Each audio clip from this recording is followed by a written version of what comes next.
بسم اللہ الرحمن الرحیم الحمد للہ رب العالمین والصلاة والسلام علی سیدنا و نبینا و حبیبنا و مولانا محمد النبی الکریم وعلی آلہ و اصحابہ اجمعین وعلی کل من تبعہم بإحسان الی یوم الدین۔ حضرت مولانا محمد حنیف جالندری صاحب، مولانا احمد حنیف صاحب، حضرات علماء کرام، معزز حاضرین، خواتین و حضرات، السلام علیکم ورحمۃ اللہ تعالی وبرکاتہ۔ وعلیکم السلام ورحمۃ اللہ وبرکاتہ۔ آج مجھے اس مبارک جامعۃ الخیر میں حاضر ہو کر انتہائی مسرت ہو رہی ہے، کیونکہ اس سے پہلے میری اس ادارے میں حاضری ایسے وقت ہوئی تھی جب یہ اپنے عہد رضاعت میں تھا، ماشاءاللہ، اور اس موقع پر دل سے یہ دعا نکلی تھی کہ اللہ تبارک و تعالی اس کو علم کا، تعلیم کا، دین کا ایک عظیم مرکز بنائے۔ آج الحمدللہ ان کوششوں کا ثمرہ اور نتیجہ چند لمحوں میں ہمارے سامنے آیا، جس سے دل باغ باغ ہوا کہ اللہ تعالیٰ کے فضل و کرم سے اس مختصر مدت میں یہ ادارہ اب عہد رضاعت سے عہد شباب تک پہنچ گیا، اور عہد شباب میں ایسی اولاد پیدا کی ہے جس کا نظارہ آپ نے دیکھا کہ ایک طرف ماشاءاللہ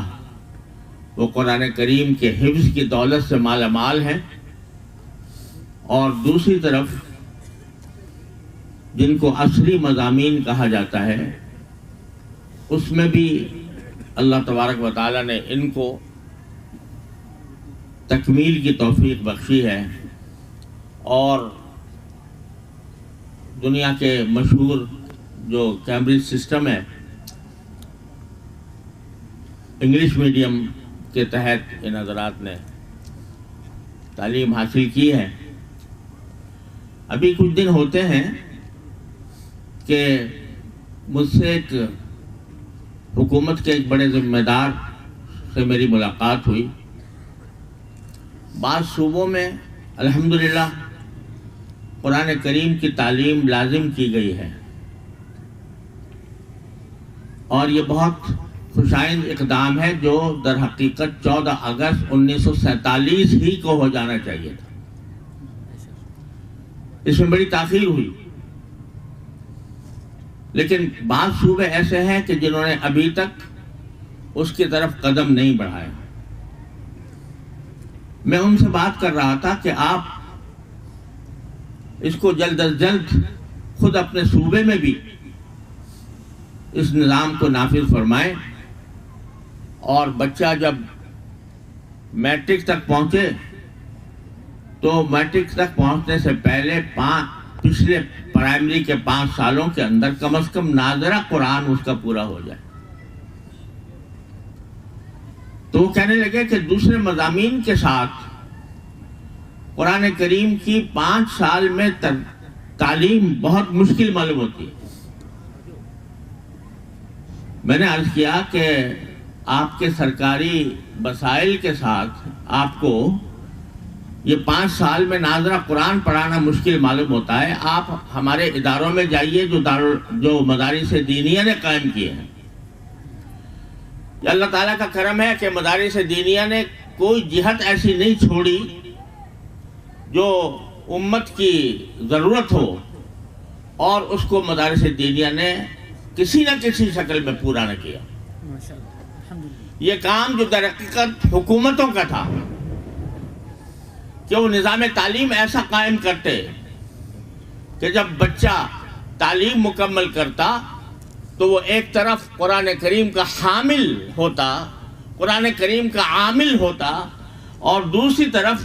دنیا کے تمام علوم و فنون کا بھی جامع ہوتا ہے۔ لیکن جب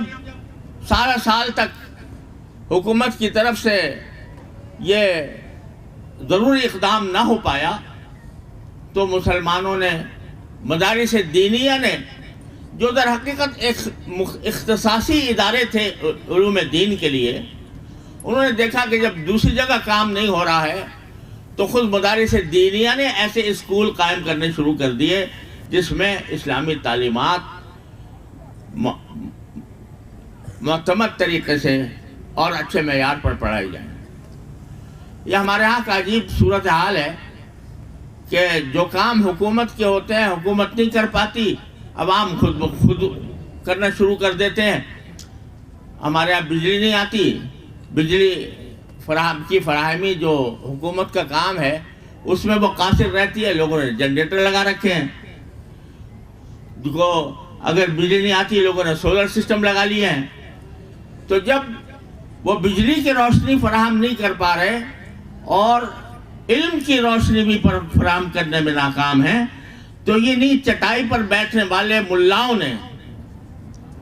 جن کو تانے دیے جاتے تھے کہ یہ دور حاضر کے تقاضوں سے بے خبر ہیں، انہی ملاؤں نے ایسے اسکول قائم کر کے دکھائے ہیں، ایسے تعلیمی ادارے قائم کر کے دکھائے ہیں جس میں ایک طرف بچہ 5 سال میں، جن کو وہ کہہ رہے تھے کہ 5 سال کے اندر ناظرہ نہیں ہو سکتا، اس 5 سال میں حفظ مکمل کرایا، سبحان اللہ، حفظ مکمل کرایا، اور سارے عصری مضامین اعلیٰ معیار کے ساتھ دنیا کے سامنے پیش کیے۔ آج جامعۃ الخیر میں آپ نے جو منظر دیکھا، 62 طلبہ وہ ہیں جنہوں نے حفظ کی تکمیل کی ہے، الحمدللہ۔ اور اس کے ساتھ انہوں نے آپ کے سامنے انگریزی میں خطاب کیا۔ ہمارے یہاں بھی جامعہ دارالعلوم کراچی میں ایک اسکول ہے، ہیرا فاؤنڈیشن اسکول، الحمدللہ اس کے نتائج 5 سال کے اندر حفظ مکمل ہو جاتا ہے، ماشاءاللہ، اور اس کے نتائج ہمیشہ اے یا اے پلس آتے ہیں۔ ماشاءاللہ، ماشاءاللہ۔ اور ہمارا ایک طالب علم، ہیرا فاؤنڈیشن جامعہ دارالعلوم کراچی کا ایک طالب علم، اس نے پوری دنیا میں ٹاپ کیا، یعنی پوری دنیا میں اس نے ٹاپ کیا، یعنی کیمبرج سسٹم میں ساری دنیا کے اندر امتحانات ہوتے ہیں او لیول اے لیول کا، تو اے لیول کے امتحان میں ساری دنیا میں سب سے زیادہ نمبر اس طالب علم نے حاصل کیے۔ اس کو دیکھیں تو اس کے سر پر عمامہ ہے، اس کے چہرے پر داڑھی ہے۔ ماشاءاللہ، ماشاءاللہ، سبحان اللہ۔ تو اللہ تبارک و تعالیٰ نے ان مدارس دینیہ سے، جہاں اپنا روایتی کام الحمدللہ بہت خوش اسلوبی کے ساتھ چل رہا ہے، وہاں اس وقت کی ضرورت کو بھی انہوں نے محسوس کر کے جگہ جگہ مدارس اسکول قائم کیے ہوئے ہیں، اور لوگوں کے لیے کوئی عذر نہیں چھوڑا۔ لوگ کہتے ہیں صاحب اگر ہم مدرسے میں بھیج دیں گے طالب علم کو تو مدرسہ کچھ دین سے تو واقف ہو جائے گا لیکن دنیا سے بے خبر رہے گا، اس واسطے ہم مدارس کے اندر اپنے بچوں کو نہیں بھیجتے۔ آج الحمدللہ مدارس دینیہ نے یہ عذر ختم کر دیا، الحمدللہ، اور صرف ایک شہر میں نہیں، جگہ جگہ جہاں بڑے بڑے مدرسے قائم ہیں وہاں ایسے اسکول بھی قائم ہیں جن میں عصری تعلیم بھی بڑے اعلیٰ معیار کے ساتھ دی جاتی ہے، اور ساتھ ساتھ قرآن کریم کا حفظ بھی مکمل کرایا جاتا ہے۔ اللہ تبارک و تعالیٰ نے ان بچوں کے ذریعے اپنے قرآن کی حفاظت کی ہے۔ قرآن کریم نے یہ فرمایا تھا کہ اِنَّا نَحْنُ نَزَّلْنَا الذِّكْرَ وَإِنَّا لَهُ لَحَافِظُونَ، ہم نے ہی قرآن نازل کیا اور ہم ہی اس کی حفاظت کریں گے۔ تو حفاظت کا ذمہ تو اللہ تعالیٰ نے لیا تھا، لیکن اللہ تعالیٰ نے اپنی ذمہ داری ان بچوں سے ادا کروائی ہے، سبحان اللہ، ان بچوں کے ساتھ ادا کروائی ہے۔ یہ معجزہ دکھایا اپنی قدرت کا کہ پچھلی کتابیں جن کو محفوظ نہیں رہنا تھا، وہ تورات ہو یا انجیل ہو یا زبور ہو، ان کے اللہ تعالیٰ نے حفاظت کا وعدہ نہیں کیا تھا، چنانچہ وہ اپنی اصل شکل میں باقی نہیں رہی۔ اب بڑی عجیب داستانیں ہیں جس کے ذریعے آج یہ بائبل کی کتابیں لوگوں کے سامنے آتی ہیں، میں اس کی تفصیل میں جاؤں تو بہت وقت چاہیے، لیکن اللہ تبارک و تعالیٰ نے یہ معجزہ دکھایا کہ قرآن کریم کی حفاظت اس طرح فرمائی ہے کہ اگر بالفرض خدا نہ کرے ساری دنیا سے قرآن کریم کے مطبوع نسخے ختم ہو جائیں، کوئی ایک نسخہ بھی باقی نہ رہے، تو یہ 12 سال کے 13 سال کے بچے اپنی زبان سے پڑھ کر پورا قرآن تیار کر دیں گے۔ سبحان اللہ، ماشاءاللہ۔ تو میرے بھائیوں، یہ حفظ قرآن کوئی معمولی نعمت نہیں ہے، یہ اللہ تعالیٰ نے جو ذمہ داری اپنے اوپر لی تھی، اس ذمہ داری کا ذریعہ اب اللہ تعالیٰ نے ان بچوں کو بنایا ہے۔ اسی لیے کہا گیا کہ جب بچے حفظ کر لے گا کوئی بچہ، تو ان کے والدین کے سر پر قیامت کے دن تاج رکھا جائے گا، ان کے والدین کے سر پر تاج قیامت کے دن آخرت میں، اور اس بچے کو یہ کہا جائے گا کہ تم اپنے خاندان میں سے 10 افراد کا انتخاب کر لو، یہ 10 افراد ایسے 10 افراد جو جہنم میں جانے والے تھے، تم سفارش کرو گے سب کو جنت میں بھیج دیں گے۔ سبحان اللہ، سبحان اللہ، سبحان اللہ تبارک و تعالیٰ نے یہ مقام دیا ہے ان بچوں کو، یہ اعلیٰ اور عرفہ مقام دنیا کی کسی تعلیم میں حاصل نہیں ہو سکتا جو اللہ تعالیٰ نے حفظ قرآن کے اندر عطا فرمایا۔ ہم افسوس ہے کہ آج 75 سال ہمیں پاکستان کو قائم کیے ہوئے ہو چکے، لیکن جن مقاصد کے تحت وہ قائم ہوا تھا ابھی بہت تشنہ تکمیل ہے۔ نظام تعلیم ہمارا ایسا ہے، سرکاری اسکولوں میں جاؤ تو تعلیم کا فقدان ہے، اساتذہ پڑھانے کے لیے آتے نہیں، خالی پڑے ہوئے ہیں، عمارتوں کے کواڑ ٹوٹے ہوئے ہیں، پانی نہیں ملتا، اور اس طرح لوگوں کو ان تعلیمی اداروں میں بجائے کارآمد بنانے کے بیکار بنایا جا رہا ہے۔ اللہ تعالیٰ نے اپنے فضل و کرم سے یہ کچھ ادارے اس مقصد کے لیے قائم فرمائے ہیں، تو اب قوم کا بھی کچھ فریضہ ہے۔ قوم کا فریضہ یہ ہے کہ وہ اپنے بچوں کو دینی تعلیم و تربیت سے اس طرح آراستہ کریں کہ آگے چل کر وہ امت کی رہنمائی بھی کریں اور خاندان کے لیے سرمایہ افتخار بھی ہوں۔ آج پتہ نہیں کتنی مرتبہ مجھے ایک مہینے میں پتہ نہیں کتنی مرتبہ لوگوں کی شکایت ملتی ہے کہ جی ہمارا بچہ نافرمان ہو گیا، ہمارا بچہ ہم نے اس کو اعلیٰ تعلیم کے لیے مغربی یونیورسٹیوں میں بھیجا تھا، لیکن اب وہ ہماری بات ہی نہیں مانتا۔ تو اکبر الہ آبادی نے تو مرحوم نے اس زمانے میں کہہ دیا تھا کہ ہم ایسی سب کتابیں قابل ضبطی سمجھتے ہیں، ہم ایسی سب کتابیں قابل ضبطی سمجھتے ہیں کہ جن کو پڑھ کے بیٹے باپ کو خبطی سمجھتے ہیں۔ تو آج یہ منظر ہمیں نظر آ رہا ہے، اس پر بڑا فخر کیا جاتا ہے میرا بیٹا اعلیٰ تعلیم کے لیے فلاں جگہ بھیج دیا گیا ہے، اور وہ تنہا وہاں پر رہ کر وہاں کے معاشرے سے متاثر ہو کر وہ مغربی رنگ میں رنگ جاتا ہے، اس کو خدا کا پتہ نہیں، اس کو رسول کا پتہ نہیں، وہ نماز کی ٹکر میں مارنے کو تیار نہیں، اور والدین بعد میں آ کے روتے ہیں کہ جی ہم نے بھیجا تھا لیکن ہاتھ سے نکل گیا بچہ۔ تو کیوں ہوا ایسا؟ اس لیے کہ آپ کی ذمہ داری تھی کہ اپنے بچوں کی صحیح تعلیم و تربیت کریں۔ ماں کی آغوش سب سے پہلا مدرسہ ہوتا ہے کہ جی بچے کے لیے، وہ ماں ایسی ماں جو بچوں کو لوریوں میں بھی درس دیا کرے، جو لونیوں میں درس دے. ایسی مائیں ہوتی تھیں کہ جو دودھ پلانے سورت تلاوت کیے بغیر دودھ نہیں پلایا کرتی تھی بچوں کو, اس لیے کہ وہ چاہتی تھی کہ قرآن کریم کا نور ان کے سینے میں منتقل ہو. اللہ تعالیٰ نے ان سے کیسے لوگ پیدا کیے. آج نہ ماں کو فکر ہے نہ باپ کو فکر ہے کہ میرا بچہ وہ آگے چل کر کیا بنے گا. اتنا تو ضرور ہے کہ بھئی تھوڑی سی اس کو ڈگریاں دلوا دیں, لیکن ڈگریاں دلوانے کے بعد بے شک وہ ماسٹر بن گیا, وہ گریجویٹ بن گیا, وہ پی ایچ ڈی ہو گیا, وہ ماسٹر کہلانے لگا, لیکن صحیح انسان بھی بنا کہ نہیں,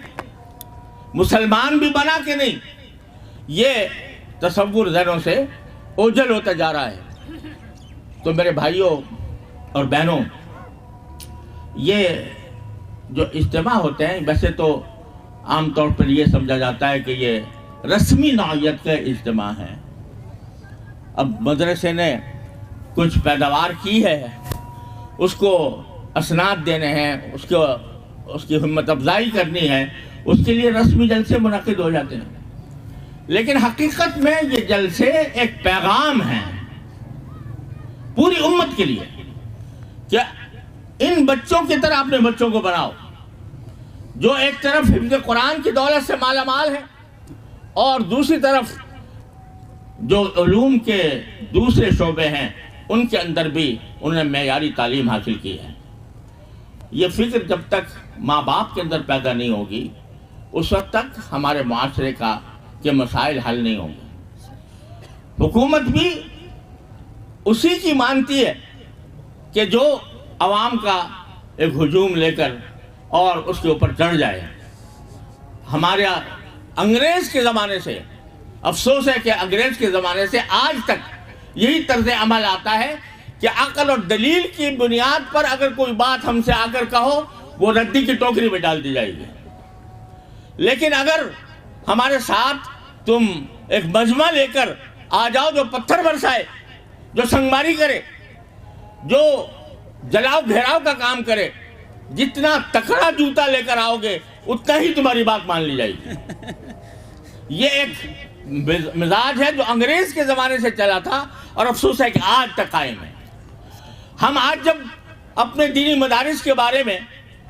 کوئی یہ نہیں کہتے بھئی ہمیں پیسے دے دو ہمارے دینی مدارس کے چلانے کے لیے, ہم یہ نہیں کہتے کہ ہمارے دینی مدارس کو کوئی امداد دے دو. ہم نہ صرف یہ کہ امداد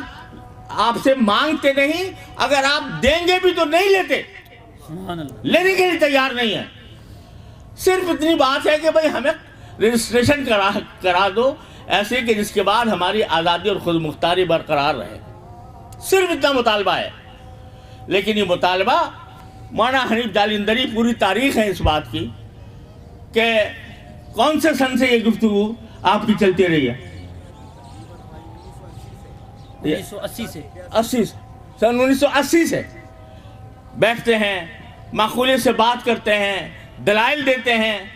کوئی اعتراض ہوتا ہے تو اس کا جواب دیتے ہیں, معقولیت کے ساتھ سمجھانے کی کوشش کرتے ہیں. لیکن مسئلہ آج بھی 1980 سے لے کر 2022 میں وہی کڑا ہے. یہ ذہنیت جب تک حکومت اپنی تبدیل نہیں کرے گی کہ وہ ڈنڈے کے بجائے عقل اور دلیل کی قوت کو مانے تو اس وقت تک ہمارے حالات اچھے نہیں ہو سکتے. اور جب تک ہمارے عام بہن بھائی وہ اس کی اہمیت نہ سمجھیں کہ ہم جو بچے تیار کر رہے ہیں یہ ہمارے لیے صدقہ جاریہ ہیں. اگر یہ بچہ نیک بن گیا, اچھے اخلاق اور اچھے کردار والا بن گیا, اچھا علم رکھنے والا بن گیا, تو یہ میرے لیے آخرت میں صدقہ جاریہ ہوگا جب تک یہ زندہ رہے گا اور جب تک اس کا کوئی مفید کام دنیا کے سامنے آئے گا اس کا ثواب مجھے ملتا رہے گا. اور اس کے برعکس اگر میں ایک ایسی اولاد چھوڑ کر جا رہا ہوں جو بے دین ہے, جو ملحد ہے, جو سیکولر نظریات کی حامل ہے, تو اس کا ببال بھی میری گردن پر ہے کہ میں نے اس کی تربیت صحیح طریقے سے انجام دینے کی کوشش نہیں کی. تو میرے بھائیوں اور بہنوں اور دوستوں, اس موقع پر ماشاءاللہ بڑا سحر انگیز قسم کا مظاہرہ آپ نے دیکھا کہ کس طرح اس ادارے نے ماشاءاللہ ترقی کی اور اتنی بڑی جماعت دوسرے مضامین کی اعلیٰ تعلیم کے ساتھ ان کی تکمیل کرا دی۔ تو ہر مسلمان کا فریضہ ہے کہ وہ اس جیسے اداروں میں چندے کی بات، چندہ تو اللہ تعالیٰ دیتا ہے، بے شک بے شک، چندے کی اپیل ہم نے آج تک نہیں کبھی کی۔ یہ ادارے اللہ تعالیٰ چلاتا ہے۔ بے شک، جب ہم سے پوچھتا ہے کوئی شخص کہ بھائی تمہاری آمدنی کہاں سے ہوتی ہے، واللہ ہمارے پاس جواب نہیں ہے اللہ کہ کہاں سے آتی ہے، صرف اللہ تبارک و تعالیٰ دیتا ہے۔ اس لیے ہم کبھی چندے کی اپیل بھی نہیں کرتے، اور اللہ تعالیٰ جب ضرورت پڑتی ہے اللہ تعالیٰ سے مانگتے ہیں، وہ اللہ تعالیٰ دلوں میں ڈالتا ہے۔ لوگ چل چل کر، مشقتیں اٹھا کر، ٹائم لے کر اور آ کر کچھ پیش کر جاتے ہیں۔ اللہ اکبر، یہ میرے اللہ کا کرم ہے۔ الحمدللہ، تو ہم پیسہ نہیں مانگتے، ہم چندہ نہیں مانگتے، لیکن ہم یہ مانگتے ہیں کہ ان کو اولاد کا چندہ دو، اپنی اولاد کا چندہ دو، کہ اپنی اولاد کو ان اداروں کے اندر پڑھانے کے لیے اپنی ہمت تازہ کرو۔ اور اگر آپ نے یہ کام کر لیا، اگر قوم نے یہ سمجھ لیا کہ ہمارا ملک،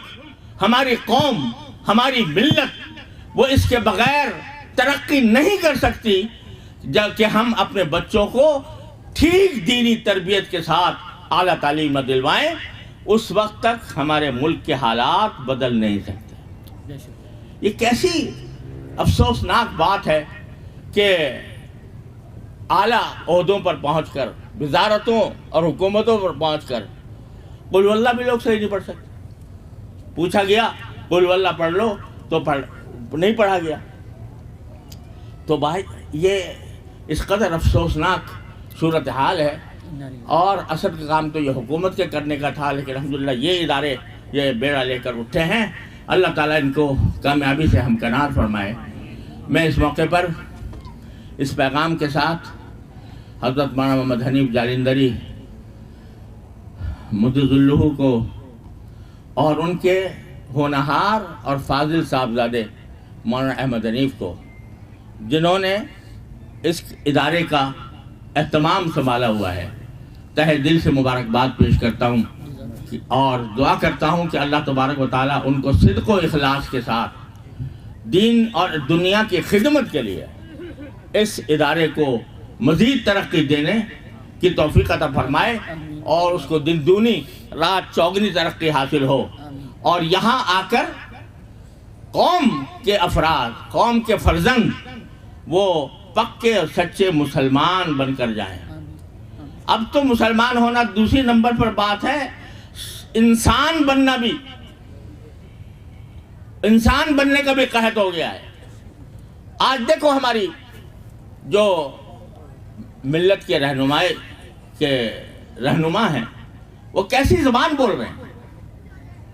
کیسے الفاظ استعمال کر رہے ہیں، کن کن اسالیب میں وہ ایک دوسرے پر گولہ باری کر رہے ہیں۔ یہ کسی مسلمان کا شیوا تھا؟ یہ کسی انسان کا شیوا تھا کہ وہ ایک دوسرے کے اوپر اس طرح بمباری کریں؟ یہ اس وجہ سے کہ دین ان کے رگ و پے میں نہیں سمایا۔ اخلاق، رسول کریم صلی اللہ علیہ وسلم نے فرمایا تھا انما بعثت لاتمم مکارم الاخلاق، مجھے بھیجا ہی اس لیے گیا ہے تاکہ اخلاق کے مکارم کو میں مکمل کر کے دکھاؤں کہ ایسے ہوتے ہیں اخلاق۔ یہ میں نے صحابہ کرام چھوڑے ہیں، 1,24,000 صحابہ کرام، جن کے بارے میں ڈنکے کی چوٹ آپ نے فرما دیا کہ اصحابی کا نجوم ایہم اقتدیتم اقتدیتم، میں نے اپنے صحابہ ستاروں کی طرح چھوڑے ہیں، ان میں سے جس کی بھی اقتدا کر لو گے ہدایت پا جاؤ گے۔ سبحان اللہ، سبحان اللہ۔ رسول کریم صلی اللہ علیہ وسلم کی تشریف آوری کا مقصد یعلمہم الکتاب والحکمہ ویزکیہم، تعلیم بھی کتاب کی،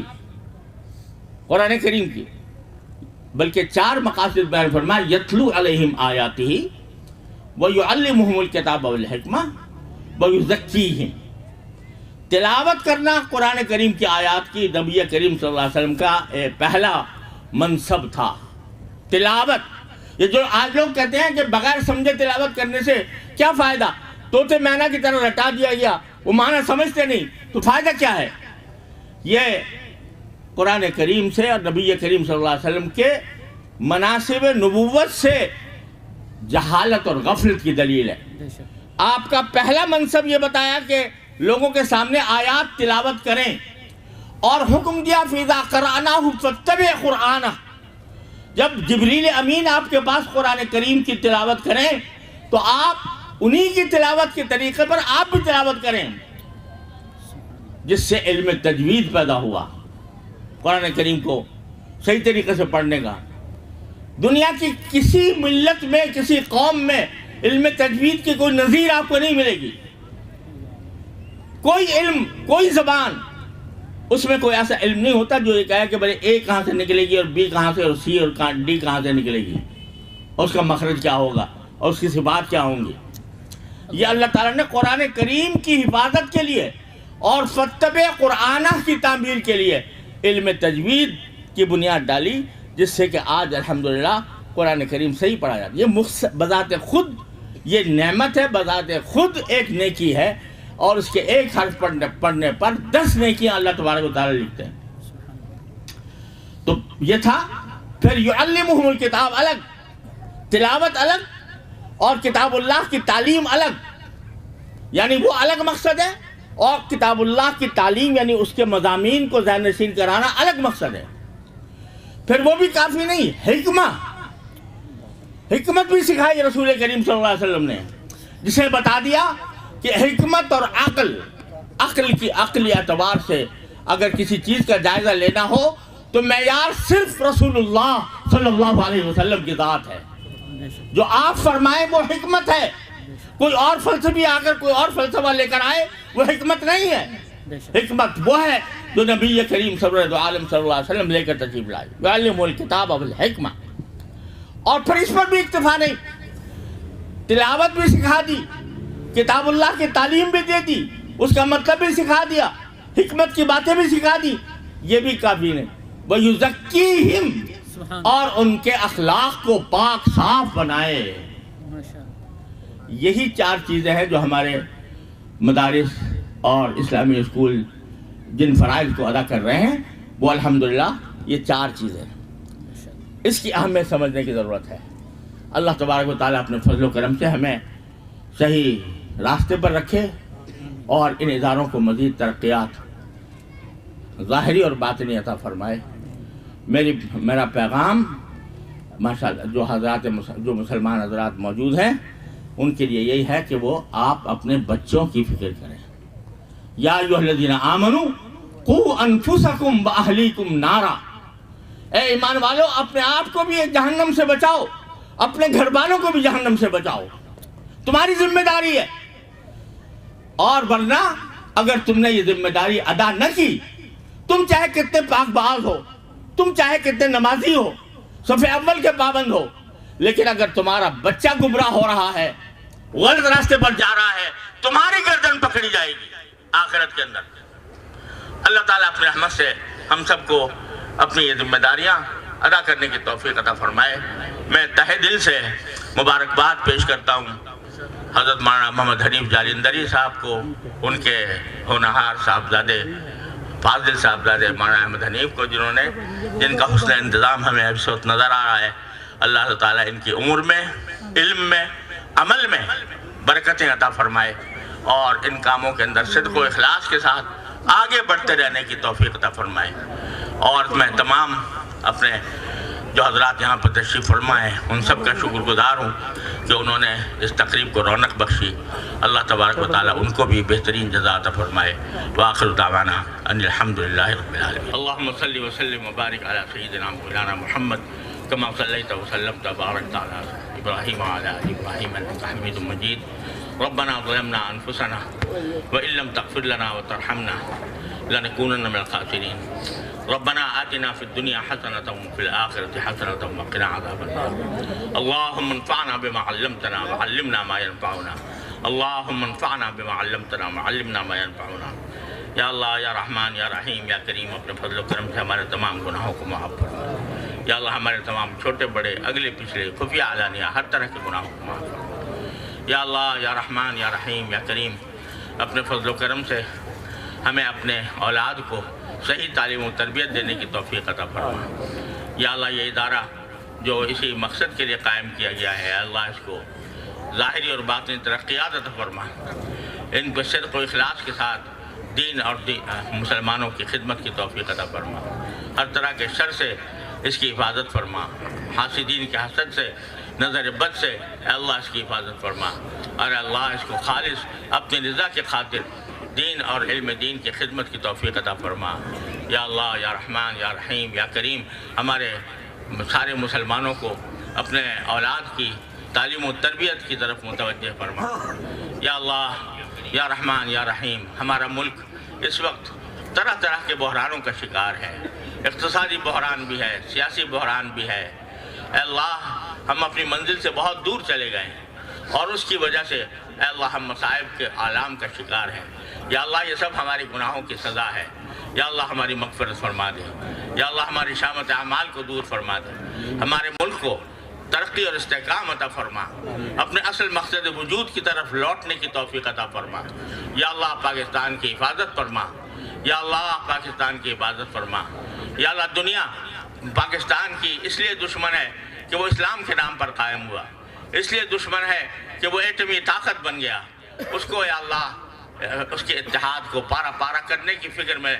دشمن لگے ہوئے ہیں اے اللہ اپنے رحمت سے اپنے فضل و کرم سے ان کے سازشوں کو ناکام بنا دے اور پاکستان کو صحیح معنی میں اسلامی فلاحی مملکت بننے کی توفیق عطا فرما ہمارے عوام زعماء حکام سب کو ہدایت فرما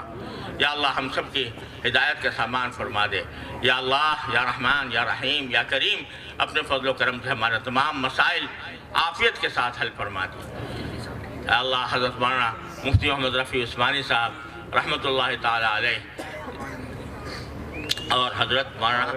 جلیل الرحمن انوری صاحب کا انہی زمانے میں انتقال ہوا اے اللہ ان کی مکمل مغفرت فرما ان کے درجات بلند فرما یا اللہ ان کے خیر کو جاری اور ساری رکھیے یا اللہ حضرت مولانا محمد حنیف جالندری صاحب بھی کافی عرصے سے عدالت کا شکار رہے اس کے باوجود ماشاءاللہ جوانوں کی طرح کام کرتے ہیں جوان ہے ابھی ماشاءاللہ اور اسی طرح کام بھی کرتے ہیں تو اللہ تعالیٰ ان کے کاموں میں برکت عطا فرمائے صحت و قوت کاملہ عطا فرمائے اور ہر طرح کے شر سے ان کی حفاظت نظر بد سے حفاظت فرمائے یا اللہ تمام حاضرین اور حاضرات جو اس جلسے میں موجود ہیں یا اللہ ان سب کی حاجتیں اپنے فضل و کرم سے پوری فرما یا اللہ سب کی حاجتیں پوری فرما دے یا اللہ ہم میں جو بیمار ہیں انہیں شفاء کامل و عاجل عطا فرما یا اللہ جو تنگ دست ہیں ان کے تنگ دستی کو دور فرما جو مقروض ہیں ان کے قرضوں کی ادائیگی کا سامان فرما جو بے روزگار ہیں ان کو حلال واسع روزگار عطا فرما یا اللہ اور جو کسی اور طرح پریشان ہیں یا اللہ ان کی پریشانیوں کو دور فرما دے